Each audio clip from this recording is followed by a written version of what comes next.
abogada postulante del Corporativo Jurídico Andrade y Asociados, miembro activo de la Barra de Juristas de México, Colegio Profesional. Es un honor para mí presentarles en esta tarde al maestro Víctor Hugo Lavín Alvarado. Cuenta con una licenciatura en Derecho, titulado por la Universidad Nacional Autónoma de México, con mención honorífica, maestro en litigación de juicios orales en el Centro de Estudios Superior. Sus docencias en Derecho Civil, Derecho Familiar, Derecho Mercantil, Derecho Laboral, Derechos Humanos, Derecho Constitucional y en especial en Derecho Internacional. Su experiencia laboral dentro del sector público: secretario proyectista en el Tribunal Superior de Justicia de la Ciudad de México, catedrático en la Universidad Latina, Universidad UTECA, Universidad Juan Ruiz de Alarcón, Universidad Hispano-Mexicana, dentro del sector privado y actual, abogado titular del Servicio Profesional INEJUT, abogado en Bufete Jurídico Contable Lavín, abogado externo en Autofinanciamiento México SADCB, cargos honoríficos como conductor titular de Radio INEJUT. Y hacemos mención de la revista Radio Justicia y revista Jurídica y Contable, que nos hace el favor de transmitir hoy en esta tarde.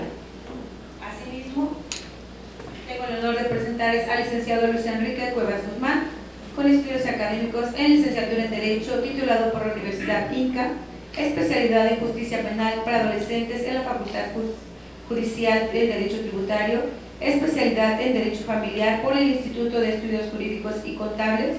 Su experiencia laboral dentro del sector privado y actual: socio fundador del despacho jurídico Cuevas y Fuentes, socio fundador de la empresa Cedemare, abogado postulante. Demos un fuerte aplauso a los miembros de esta mesa.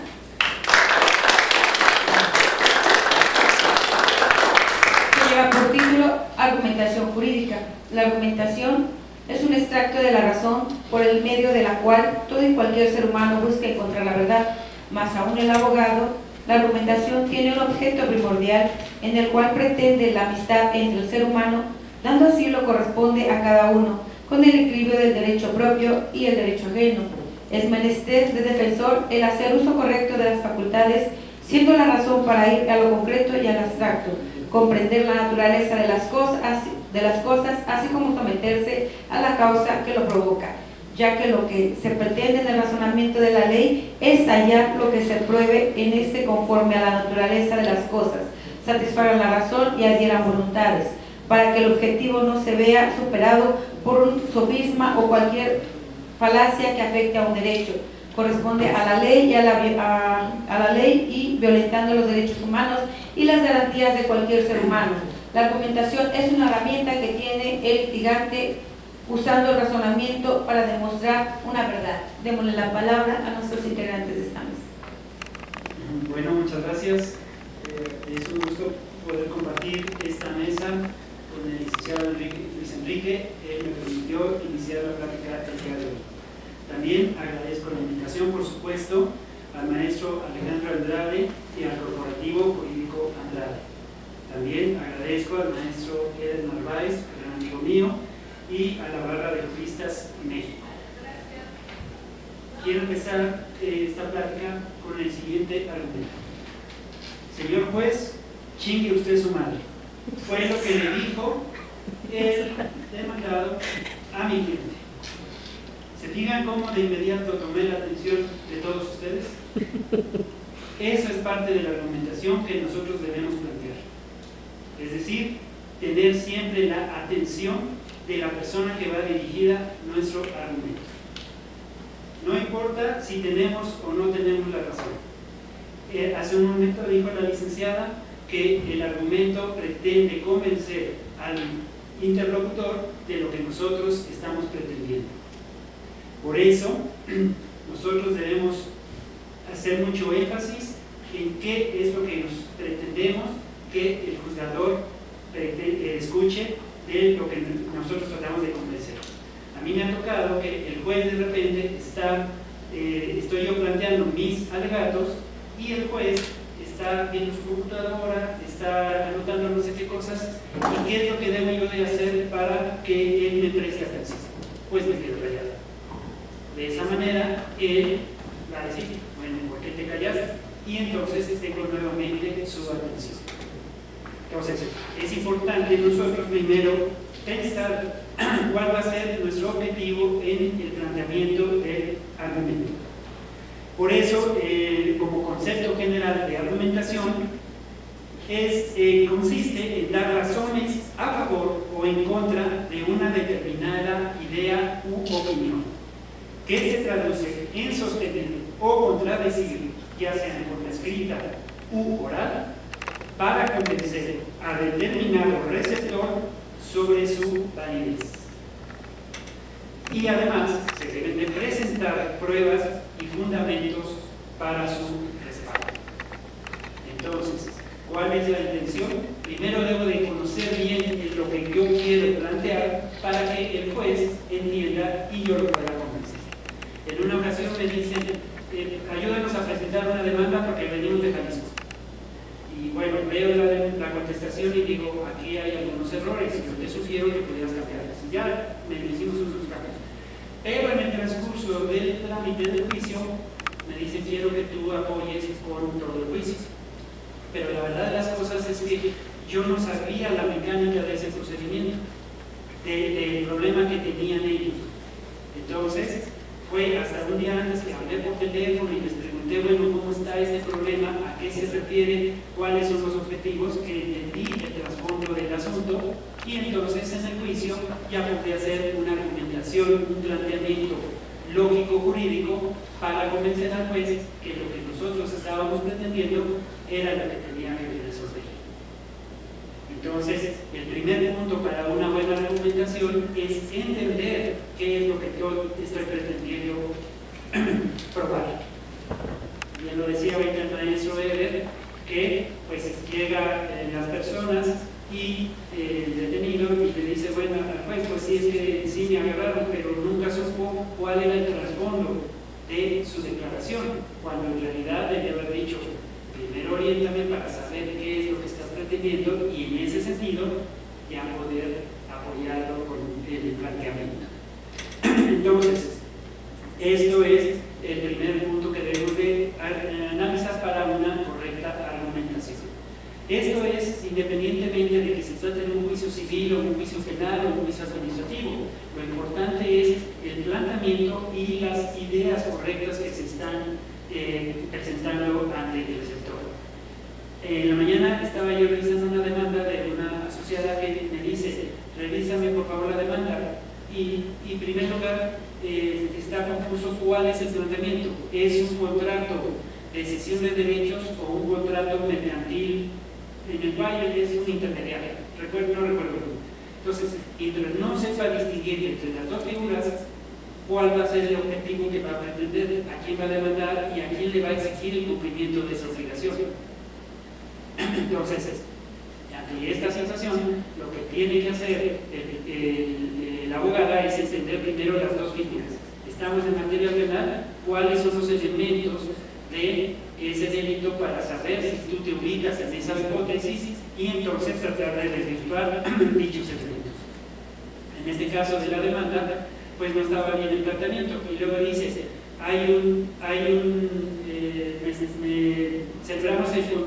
primero estuvimos en pláticas y luego celebramos un contrato de cesión. Entonces, ¿cuál de los dos es? ¿A quién de las dos personas estás exigiendo la pretensión que tú estás buscando que te cumpla la parte adversaria? Mientras no definas bien cuál es el punto de partida, tampoco vas a poder plantear una correcta argumentación. Y fíjense cómo la argumentación, hoy día con el nuevo sistema jurídico que estamos llevando ya en México, no nada más es el planteamiento por escrito de mi demanda o, en su caso, de denuncias, ¿no? Puede ser qué es lo que estoy pretendiendo. Y en base a eso, ahora sí, hacer un correcto desarrollo. Va a comentar que también la ortografía pues demasiado incorrecta porque pues, los procedimientos judiciales no es el Facebook, no es de que yo escribo como se me pegue la gana o como se me ocurra. Aquí estamos presentando un escrito formal ante una autoridad que debe de decir que esta persona sí sabe.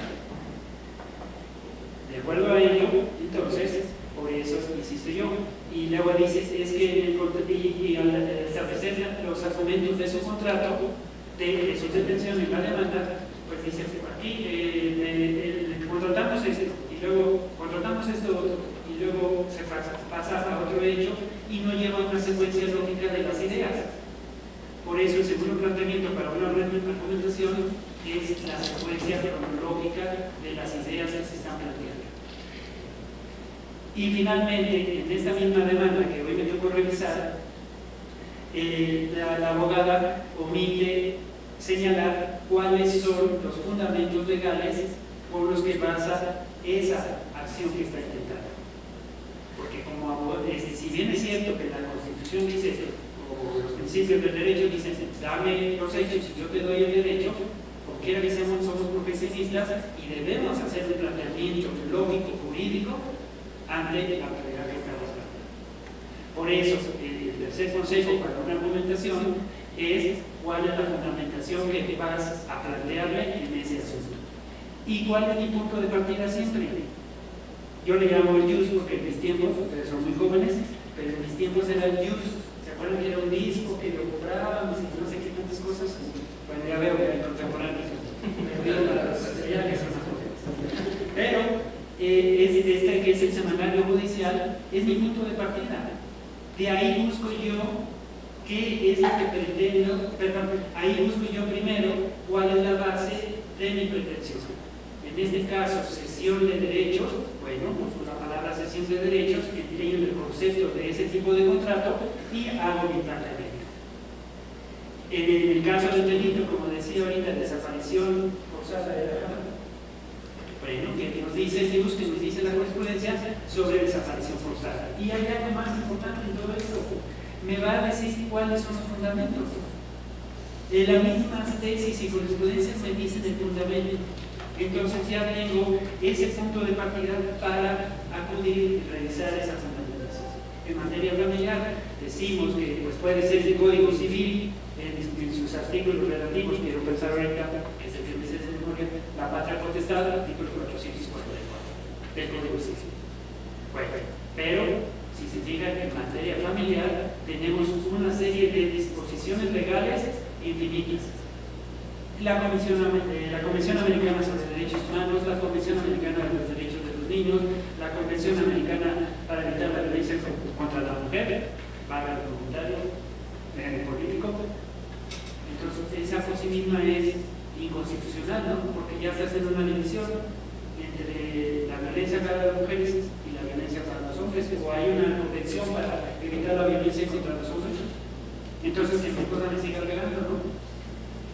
Bueno, entonces, pero de alguna manera tenemos esta postura para establecer que la fundamentación, entonces, para evitar la violencia contra la mujer, la ley de las niñas y los niños y adolescentes para todo el país, la ley de los niños y niños para la Ciudad de México, y yo por eso cuando fundamento, primero me baso en la Constitución, tratados internacionales, leyes federales, y por último, y Colombia. ¿Por qué? Porque a la larga, finalmente, mi opinión, ya tal vez no lo alcanza a ver, pero vamos a basarnos en pura jurisprudencia y en puros tratados internacionales, y ya los códigos van a pasar a ser pero bueno, entonces, ese es el punto de partida, insisto, para también hacer este razonamiento lógico-jurídico que es el semanario judicial de la Federación. Entonces, insisto yo, ahí me va a dar toda la información que necesito. Ya después, si fuera necesario, puedo acudir ante otras fuentes para obtener mayor información. Pero el JUS está dando esa información referente a lo que es, en su caso, el delito o el ejemplo que estaba yo planteando, el contrato.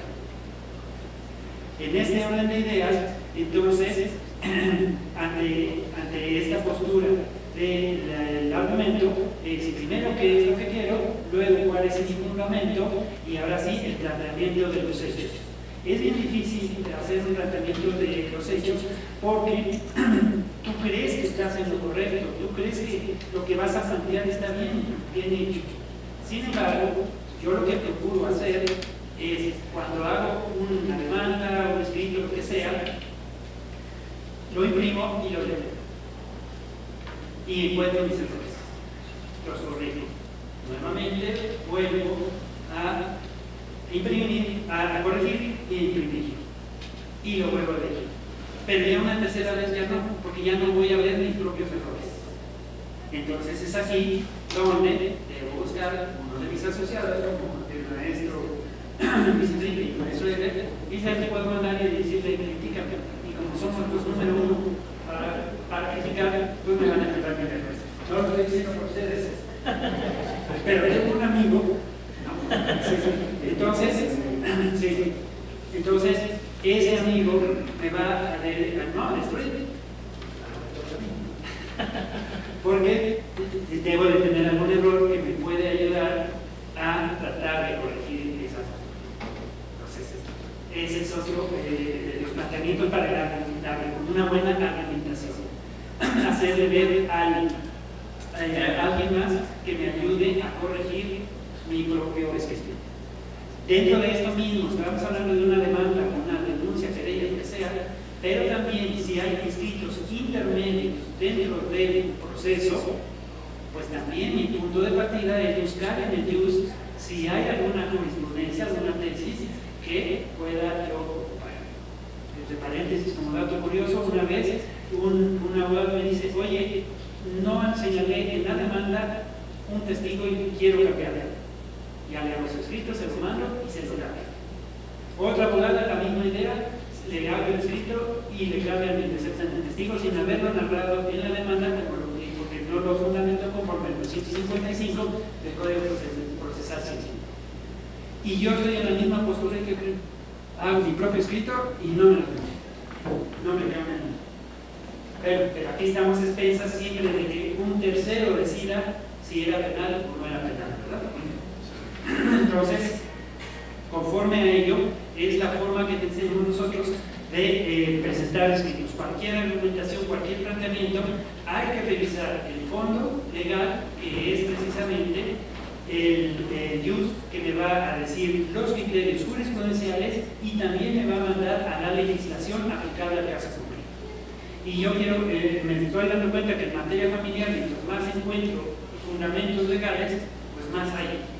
Y total que nunca acabas de aprender. Pero por lo menos tratar de hacerlo lo mejor posible con el argumento planteado para explicarle al juez y convencerlo. En una ocasión también el expediente se fue al archivo por falta de movimiento por más de 6 meses.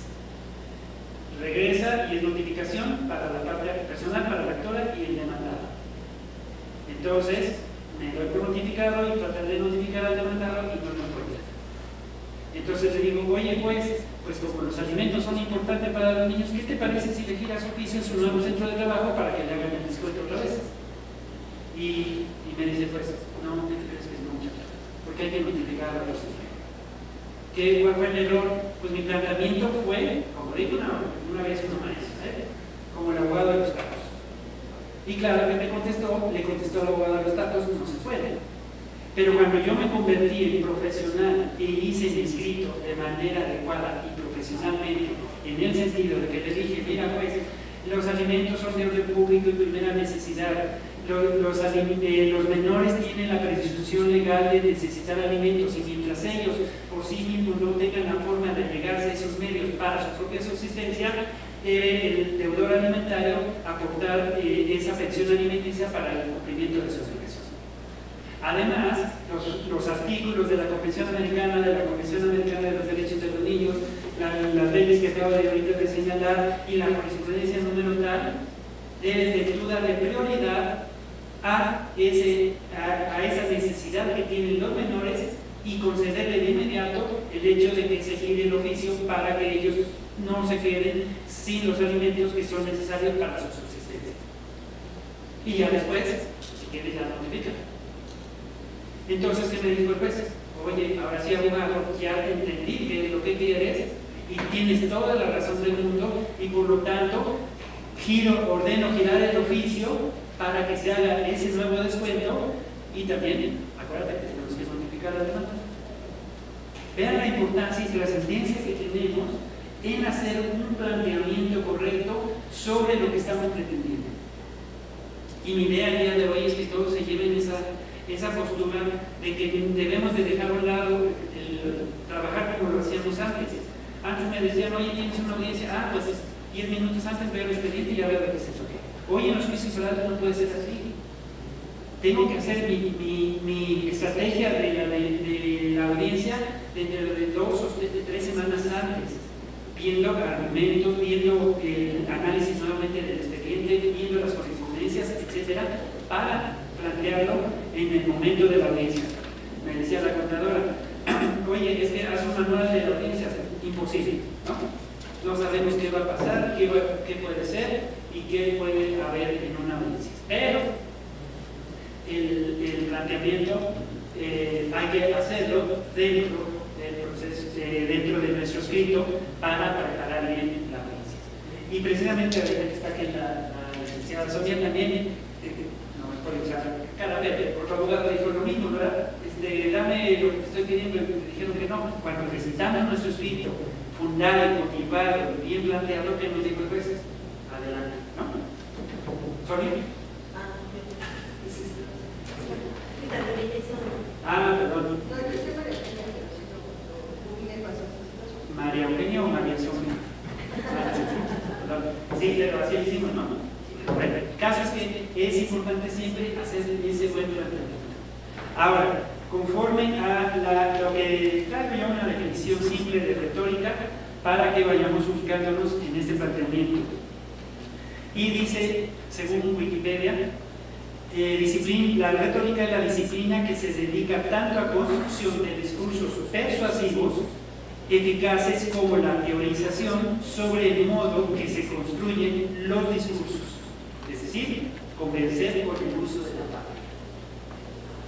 Entonces, muchas ocasiones, si yo no planteo bien mi escrito inicial, puede haber confusión por parte del juzgador para no entender exactamente lo que quiere. Por eso yo les decía hoy, ¿es un contrato mercantil o es un contrato de cesión de derechos? Porque ahí cambia, dice, es que no me han llegado a la casa. No, la cesión de derechos te están vendiendo el juicio, no te están vendiendo una casa. Y entonces, pues ahí cambia el planteamiento de lo que se quiere. Por eso, insisto yo, mi primer punto es ver cuál es la problemática y qué es lo que se pretende con ello. Por eso, cuando nosotros pretendemos una argumentación, debemos de considerar 4 elementos. Primero, ¿cuál es mi pretensión? Es decir, ¿cuál es el punto de partida y destino de nuestro argumento? ¿Qué es lo que quiero y a dónde quiero llegar? Si estoy en una audiencia de juicio oral, bueno, pues, oye, yo estoy demandando estas pretensiones. Ese es mi punto de partida. Que me paguen, que me entreguen, que me den, que no hagan. ¿Y qué es lo que quiero? Pues que finalmente, además de esas pretensiones que estoy reclamando, que me den las consecuencias jurídicas de ese cumplimiento. Entonces, lo primero es la pretensión. ¿Qué quiero? Segundo lugar, las razones. Por eso yo insisto, cuando yo era periodista en el juzgado familiar, desde que leía la demanda sabía si ganabas o perdías el juicio. Con la pura demanda nada más. Ya nada más decía, a ver, voy a revisar las pruebas para saber si tienes razón o no.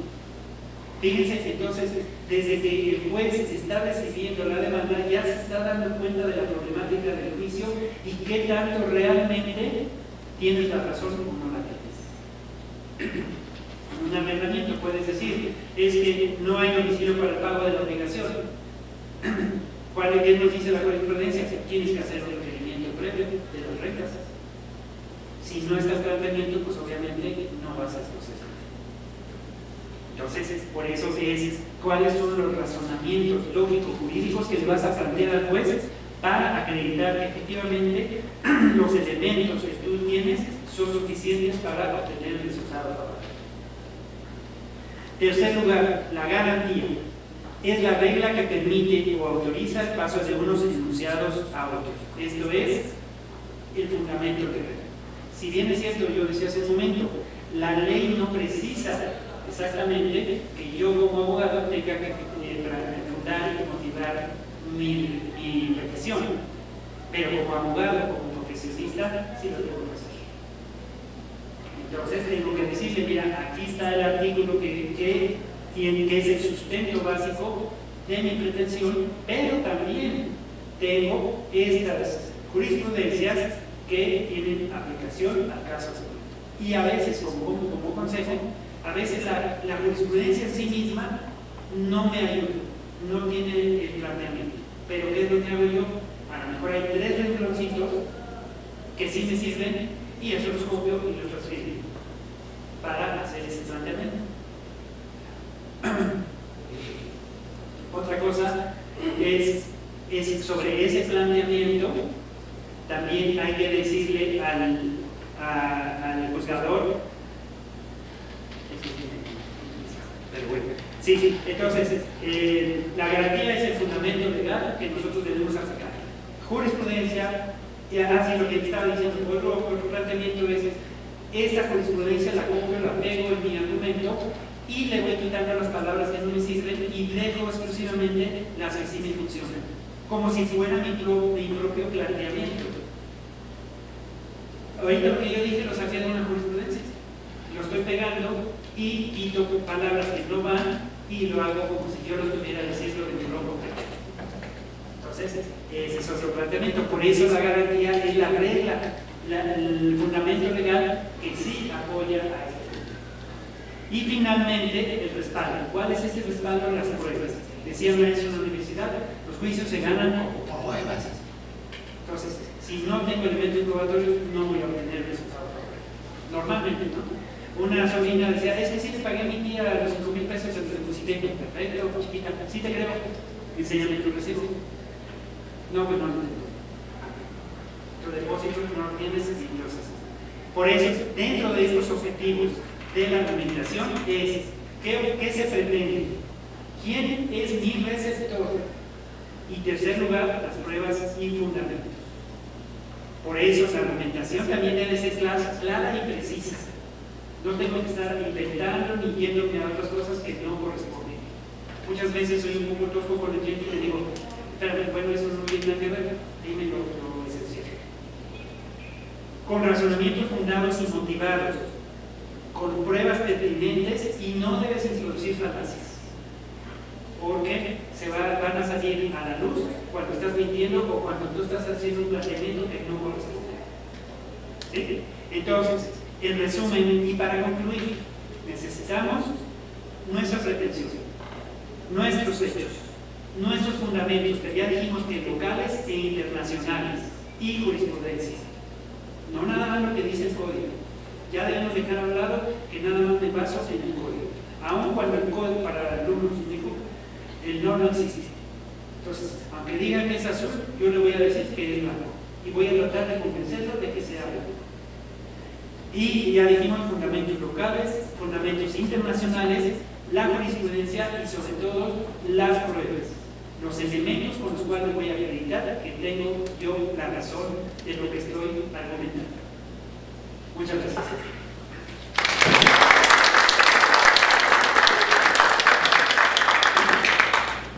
Hola, buenas tardes.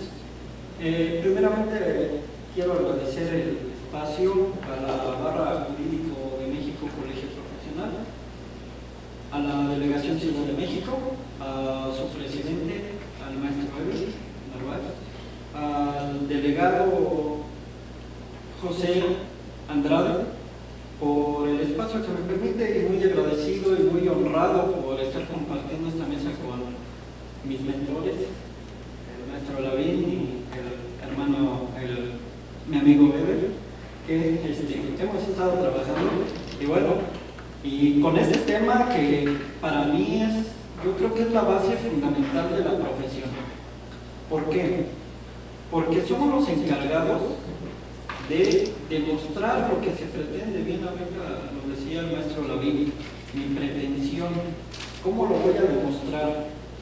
Yo en esta investigación, yo digo que los abogados tenemos muchas facultades, tanto visuales, auditivas, argumentativas para llegar a ese fin. Entonces, el razonar, no solamente leer, sino razonar la ley, es lo que nos va a poder hacer que hallemos la prueba de adherir esas voluntades. Hace rato el maestro me ponía un ejemplo, y ha puesto muchos, el día de ayer ponía otros tantos, donde tenemos que hacer uso de la razón por medio de nuestros sentidos, porque si no, no podemos llegar al fin que se pretende. Entonces la razón, el razonamiento jurídico, la razón es para perfeccionar y optimizar ese ejercicio jurisdiccional. Es decir, ya el legislador hizo una norma, pero mi razón me va a hacer comprenderla y hacer practicar ese razonamiento que dice. O sea, por ejemplo, ahorita decía el maestro Lavín, el derecho al alimento es un derecho básico. Para pretender en este tema penal no estaríamos violentando lo que es el bien jurídico tutelado a la alimentación, a la vida, a la salud. Entonces ya razoné una norma, una ley, ya estoy haciendo uso de mis facultades para poder llegar a ese fin. No solamente decir, es que aquí lo dices. Bueno, ¿y por qué lo dices? ¿Para qué lo dices? ¿Quién lo dijo? ¿En qué sentido contextual y actual lo estamos viviendo? No podemos decir, es que en el año de 1980 la forma de solicitar alimentos era esa. Bueno, sí, en ese tiempo, pero el día de hoy ya no. ¿Y por qué es importante para mí ese razonamiento jurídico? Esta argumentación jurídica es lo que realmente convierte a una persona en un abogado o en un litigante.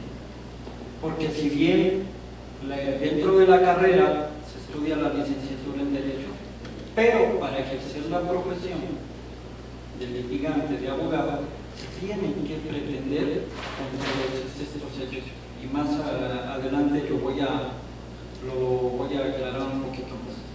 Entonces, decía, ¿para qué y por qué? Porque necesitamos llegar a una verdad, no a mi verdad, a la verdad de mi cliente o a la verdad de mi contraparte, a una verdad. Hablando en este sentido penal, pues una de las máximas en derecho penal es la duda razonable. Para que el juez emita una condena con una condenatoria o una absolutoria, tiene que hacer un análisis totalmente y estar sin duda allegado de esos elementos de medio de prueba y todo lo que se llevó dentro del proceso. Entonces, en esta parte que comentaban los maestros en sus ponencias, existe, aunque vivamos en un sistema oral, tiene su parte escrita. Entonces la argumentación jurídica, los elementos esenciales para esto es la retórica, saber dirigir, saber hablar, saber expresar, incluso saber expresar una emoción es fundamental en la parte oral. La lógica es la narración de todos esos hechos que vamos a decir. Muchos abogados, y lo he visto en la audiencia de legalidad de control, en la audiencia inicial, buscan donde el primer respondiente o las omisiones del Ministerio Público, donde no hay lógica para llevar ese asunto. Empieza a razonar la lógica. Y la siguiente es la dialéctica. Embellecer las palabras para llegar a mi pretensión. Hume decía que es una transición lógica de un punto A a un punto B. no puedo decir que hace frío o que voy a ir a Alaska y llevarme bermudas, sino a donde yo me voy a trasladar, tiene que haber algo lógico. No quiero llegar a otro punto, no a Miami, queriendo brincar el charco, o sea, me paro en Veracruz y de un brinco llego a Miami. O sea, eso es ilógico. O sea, tiene que ser una transición lógica. Tengo que usar los medios lógicos para llegar a esto. En ese sentido, la etimología de argumentación es dejar claro y aclarar el resultado. ¿Cómo voy a aclarar ese resultado si no es con algo lógico? Tiene que, en una vida fuera de lo jurídico, la argumentación y el resultado claro es decir que mis acciones concuerden con lo que digo, con lo que pienso, con lo que hago. Porque si no, no tendría una estructura, no tendría una base para la realización de esa verdad. Entonces, cuando hablamos de argumentación jurídica con el fin de esclarecer algo y dejar claro y llegar a esa verdad que satisfaga la razón y adhiera a voluntades, es donde en verdad vamos a hacer uso de este razonamiento jurídico. ¿Por qué? Porque no debemos de dejarle dudas ni al juzgador ni a la representación social en un asunto, digamos, penal que estamos tratando el día de hoy. ¿Por qué? Porque si uno como abogado hace este razonamiento, lo deja firme y no hay nada que mover, vamos a dejar sin elementos a nuestra contraparte y obviamente el juzgador pues tendrá la razón. Pero si yo fallo en este razonamiento, no me doy cuenta y quiero llenar de sofismas, de falacias, de contradicciones y no tengo algo lógico, pues obviamente mi pretensión va a ser totalmente deshecha, la van a tirar y pues no me va a comprender la razón. Es por eso que hace rato decía que la argumentación nos da el título de abogados para los que se dedican a la cuestión práctica, porque ayer lo escuchaba y escuchaba algo muy cierto que me dejó pensando. Ahorita estamos negociando con la legalidad. Ya empezamos a ya dejamos de ser abogados, bueno, lo he visto, para convertirnos en negociadores. ¿Qué le conviene más a uno y qué le conviene a otro? Pero si tú me das 5 pesos, yo te estoy pidiendo 10, pero pues la ley me está diciendo que pues negociemos 5 y nos vayamos todos contentos. Ahí se viola el que adhiera a esas voluntades, que si use una razón, ¿por qué me voy a conformar cuando tengo los elementos prácticos para demostrar una verdad?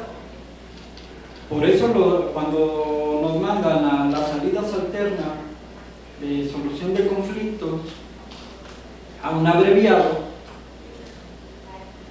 el abogado ya se convierte en un mediador, en un negociador, ya no utiliza sus facultades, ya va con su cliente y le dice, oye, pues fíjate que me están ofreciendo tanto que te rebajen la condena, ya mejor dime si lo hiciste, y si lo hiciste, pues mira, vamos a irnos por el juicio abreviado y te conviene, y ya nos acercamos con la víctima y negociamos una reparación del daño integral y todo lo que pide.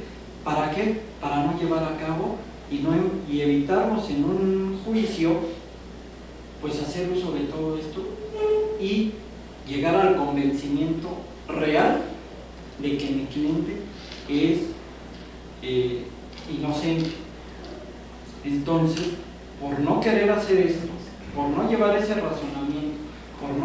buscar mi pretensión, es más fácil decirle, no, pues ¿sabes qué? Sí, pues vamos a negociar los 500 pesos, ¿no? En una materia familiar,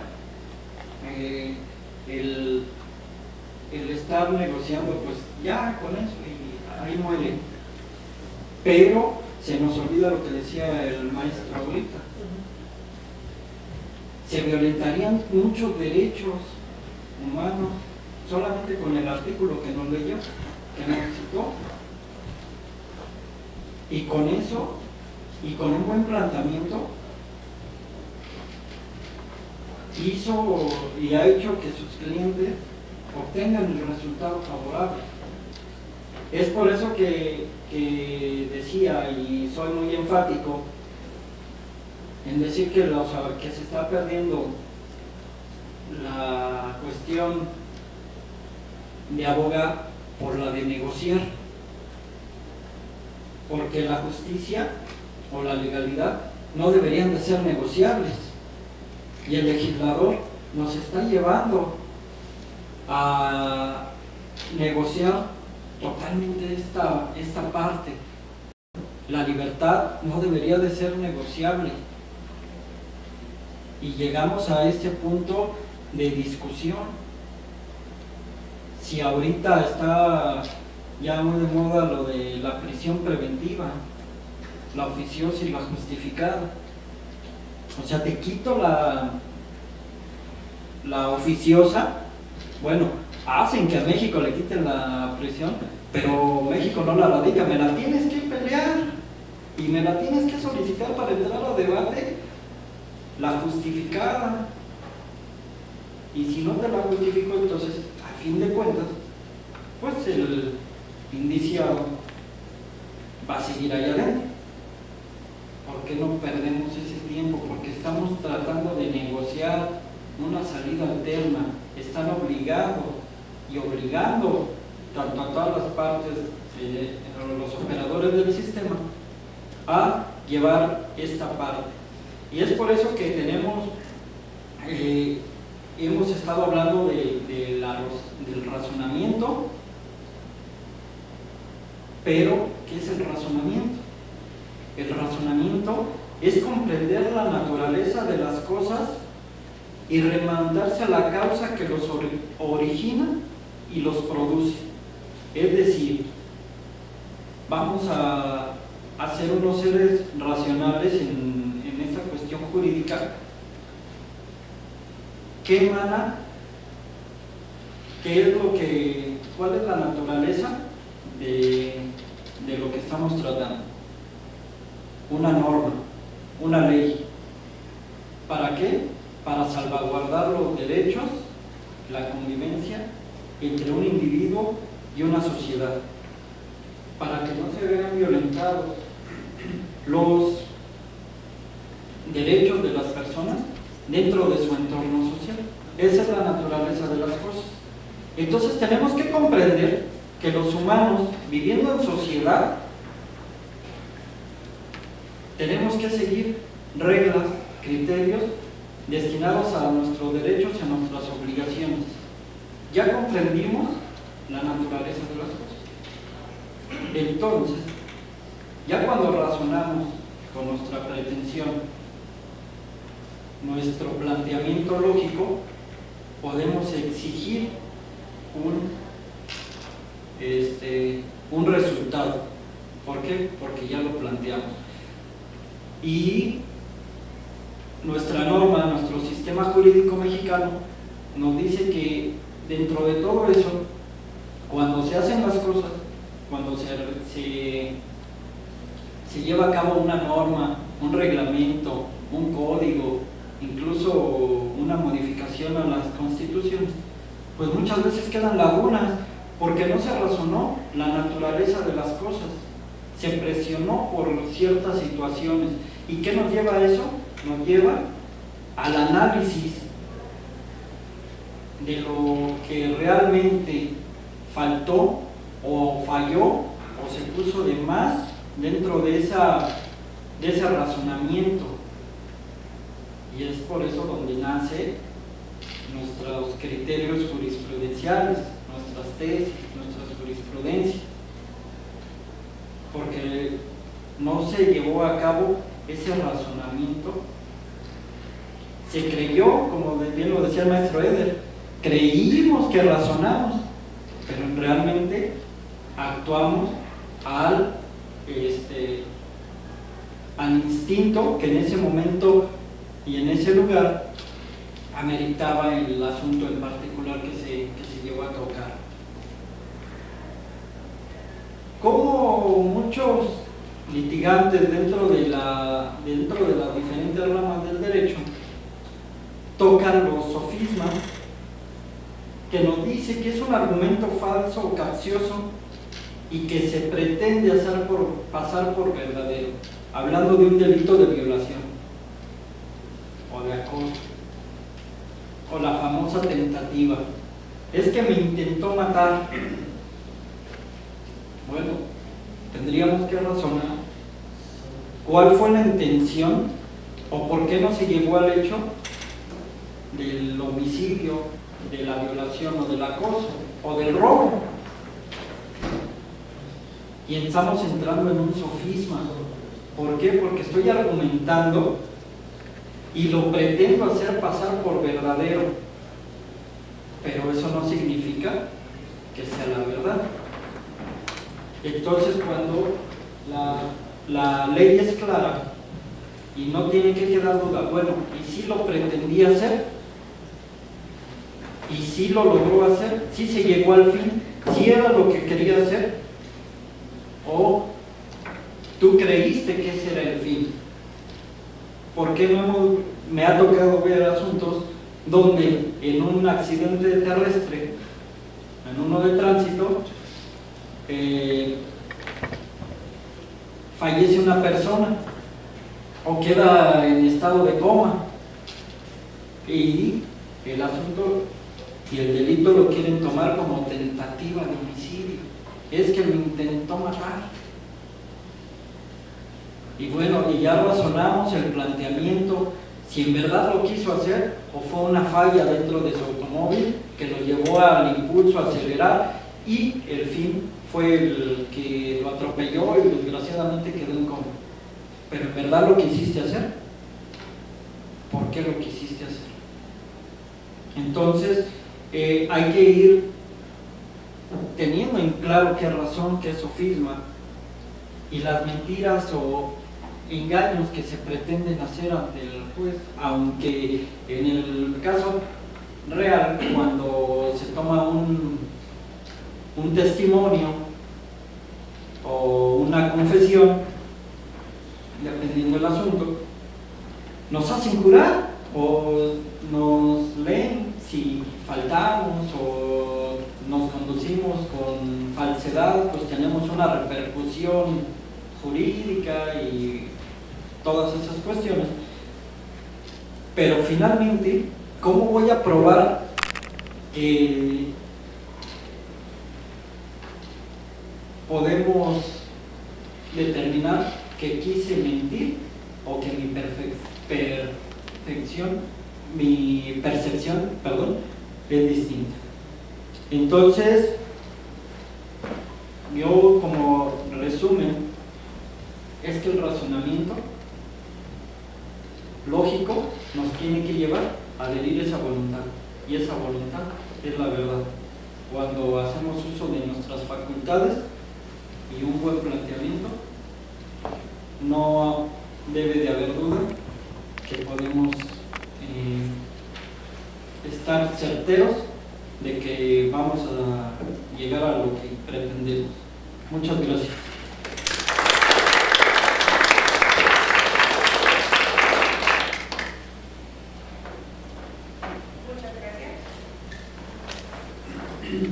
Muchas gracias, ponentes.